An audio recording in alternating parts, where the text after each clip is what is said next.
अच्छा भाई, आज की चैलेंज ये है कि ये जो मैं वर्ड्स बोलूंगा ना, ये आपने 5 दफा तेज से बोलना है। वो ये है कि समझ समझ के समझ को समझो। समझना भी एक समझ है। समझ समझ के समझ को समझो, समझना भी एक समझ है। समझ है।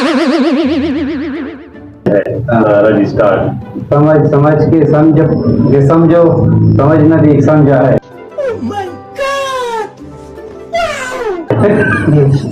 समझ समझ के समझो, समझना भी एक समझा है। नहीं नहीं नहीं नहीं नहीं नहीं, मैं ये कह रहा हूँ समझ समझ के समझ को समझो। समझ समझ के समझ को समझो, समझना भी एक समझा है। समझ है। समझ है।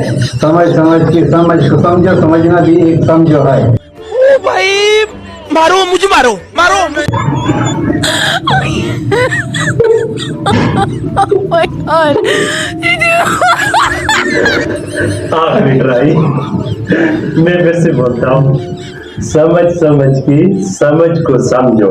समझ समझ के समझ को समझो, समझना भी एक समझ है। समझ है। समझ है। समझ समझ के समझ को समझो, समझना भी एक समझा है।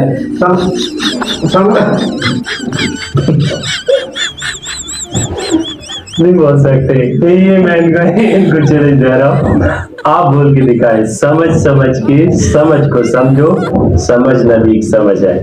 कमेंट में लिख कर दें।